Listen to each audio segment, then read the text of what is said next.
When I was a young man and a newly converted Christian, I felt an immediate pressure to begin to try to understand and practice the faith that I had adopted. So I started reading the Bible, and I keenly wanted to belong to a church, but which one definitely wasn't obvious to me. And the more I looked into it, the more I attended various churches, the more two directions came into focus for me, which were Protestantism and Catholicism. And as I was reading the Bible, I was eventually exposed to that incredibly beautiful and touching passage in John 17, in which Jesus prays his dying intention to the Father that his followers would be one as he is one with the Father, and that this unity would confirm that Jesus was in fact who he claimed to be. So there's two things in that. Jesus cares a lot about the unity of his church. It's his climactic prayer. And this unity would be a witness to the rest of the world about him, which is to say that it has to be the kind of unity that outsiders can see and to understand. It can't be a kind of mystical or invisible unity, but one that would be a sign to non-believers, and signs by definition are visible. And since Protestantism and Catholicism became the two alternative options that I was deliberating between, the question of what it is that unifies them became obviously a top priority for me. But the more I investigated and the more I experienced of each, the more I became convinced that Protestantism isn't really a thing with its own vitality at all. We have this single word to describe it, but for anything to be an actual single thing, to have existence, to have substance, there must be something that unifies the whole. So for example, a human body is a composition of things. We've got hands, we've got nails, we've got organs, we've got blood and hair and all of these kinds of these components. What is it that describes it as a single human body? That would be the soul and its form. So what is it that unifies Protestantism? The kind of unity that Christ desperately prayed for? What is it that makes Protestantism a single thing? If you're Protestant, I expect you might say, well, faith in Christ or the Bible. But those things are inherent in Catholicism and Eastern Orthodoxy as well. Catholics have faith in everything that the ancient apostolic creeds articulate. We even recite them at Mass. And of course, Catholics believe in the inerrancy and inspiration of Scripture. So those two things can't be what defines Protestantism as a single thing per se, because they aren't unique to Protestantism. In the same way, if you ask what makes reptiles a single category, you couldn't say, scales and eggs, because then you'd have to admit that fish are reptiles, which is obviously not the case. So what is the thing that unifies all Protestants into a single identity? And the answer is, ironically, the Catholic Church, or more specifically, their opposition to the Catholic Church. Without Catholicism, they become a diaspora of rival factions of Christianity in the same way that they are currently rivals of or in opposition to the Catholic Church. It's like the ring around Saturn. In a way, we can describe that as a single thing, defined by its relation to the planet Saturn, even though the ring is a composition of millions of objects orbiting around it. But if you removed Saturn, then all those objects are no longer a single thing in any meaningful way. They would assume a merely autonomous identity as independent objects, which would just float off in separate directions. In the same way, if the Catholic Church ceased to exist, what do all the Protestant denominations and communities become in relation to each other? Nothing more than alternative versions of the Christian faith. And they have some pretty sharp distinctions and divisions between them. Some believe, for example, baptism is essential for salvation. Others don't. Some believe that infants can be baptized. Others don't. And that isn't a trivial detail. If you can't agree how a person receives the ultimate benefit of your religion, in this case salvation, then how can you be described or understood as essentially the same thing? It's a pretty fundamental deviation. But as long as the Catholic Church exists, they do have a unifying principle, which is their protest against that apostolic tradition. So in my own inquiry, as I kept the Lord's dying prayer front of mind, the question of unity became extremely vital for me. How is it that you're unified? That became a fundamental question for me. In the case of the Catholic Church, that unity is pretty obvious, especially for an outsider. It's expressed through the visible governing structures of the church, from the Pope down through the hierarchy and the hierarchical organs and the clergy. the sacraments that they practice together, and the faithful who practice through their affiliation with that visible and organized body. So for me as a Catholic, for example, I can go to a Catholic church here in my hometown. I can travel to the other side of the world and go to Mass in another Catholic church because it's so obvious where it is that I belong and where I can express that unity in corporate worship. For Protestants, that question of unity was explained to me as a kind of mystical body of unity. It's an invisible principle. But that can't be the fulfillment of Christ's prayer because, again, he prayed that the unity he was asking for would be a sign of his own legitimacy to the outside world. And to me, as an outsider who hadn't formally been initiated into any church community, Protestantism looked like disunity to me because it didn't have that visible sign. It looked like division, rivalry, disagreement, and refusal to cooperate in a visible, organized way. No sane outsider would look at the thousands of Protestant denominations and say to themselves, wow, the kind of unity they enjoy could only be possible. It could only be the product of supernatural intervention. This is clear evidence of the divinity of Jesus. If anything, it's a scandal to outsiders, and it's frequently alluded to as such. Muslims use that argument all the time by referring to the apparent internal disunity and incoherence of doctrine within Christianity as evidence that it can't be the true faith. And I think that's pretty persuasive. If there is this fundamental internal disunity and incoherence in its teachings, how can you even know what the true faith is?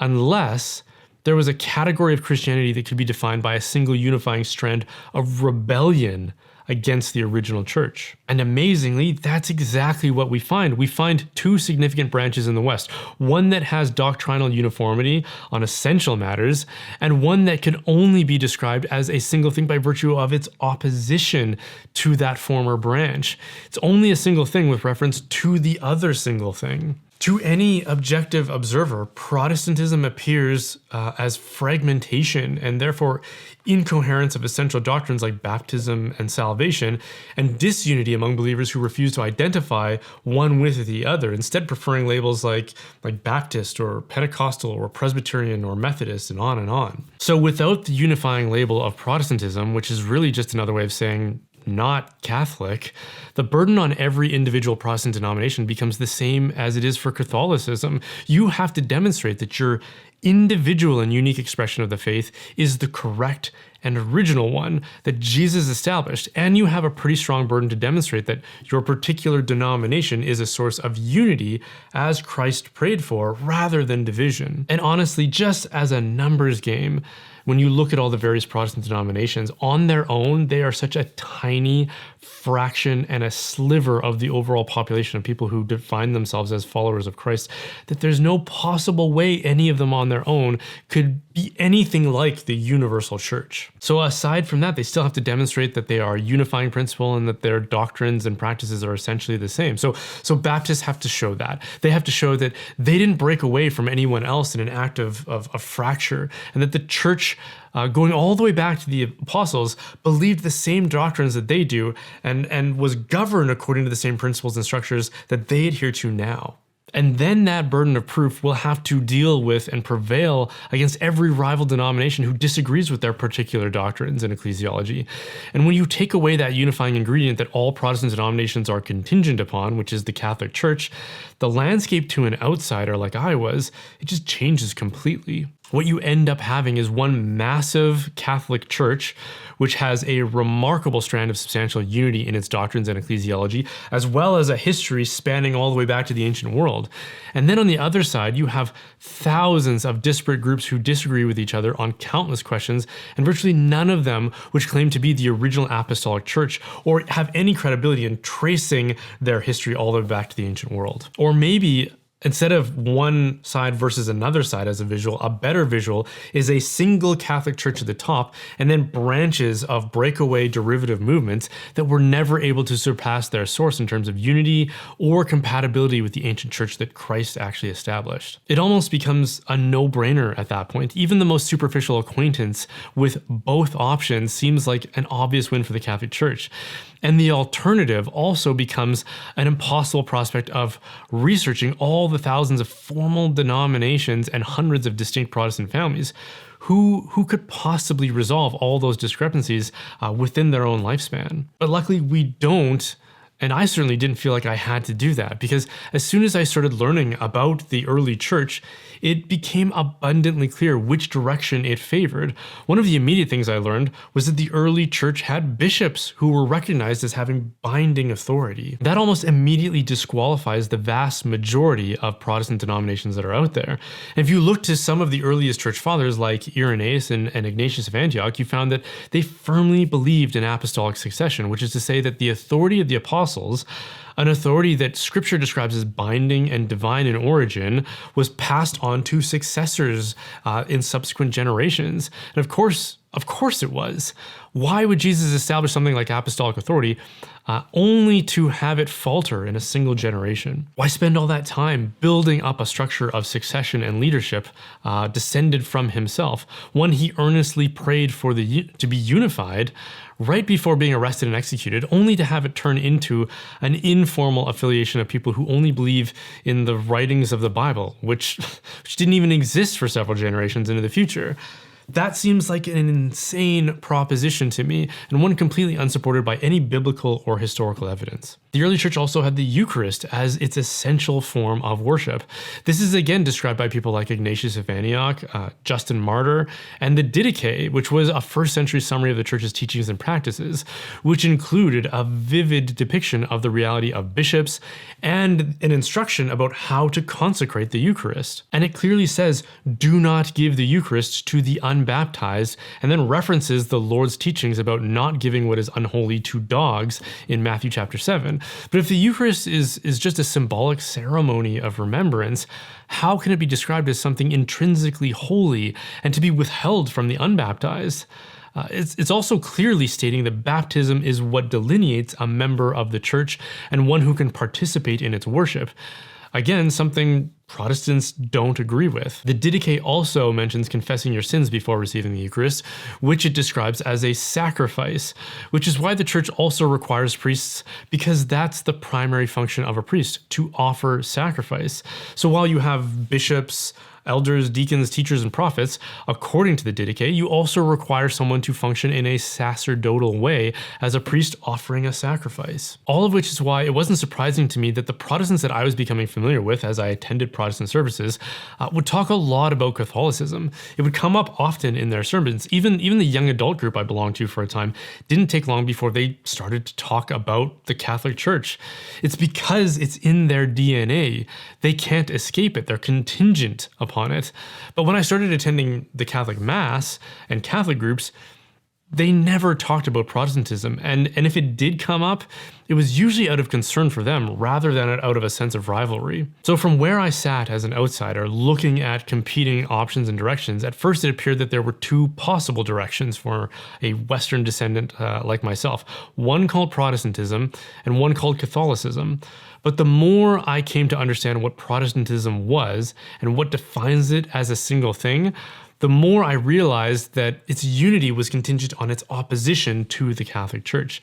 And if the Catholic Church didn't exist, Protestantism doesn't either. And then all you're left with is thousands of factions that disagree on essential fundamental teachings and practices, and virtually none of which have retained some or most of the fixtures of the early church, like episcopal apostolic authority, a sacrificial Eucharist, confession, deference to the Bishop of Rome, the veneration of martyrs and saints, and a very formal and visible unity. If the Catholic Church didn't exist and all you had were these thousands of divided factions, that would be enough to have convinced me that Christianity wasn't true.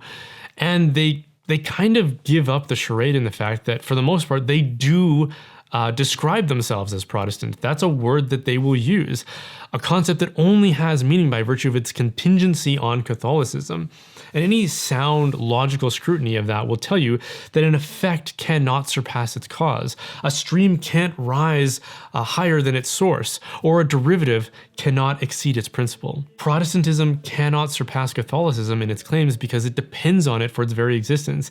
It can't lay claim to possessing anything that Catholicism doesn't have, except for its deviations because of its dependency upon the Catholic Church. So if you've got one option that says, hey, we're Christ's church, the one that he established. And then another that says, no, they're not. Don't believe them. We're the real church. But that latter one only exists through a dependency on the former church.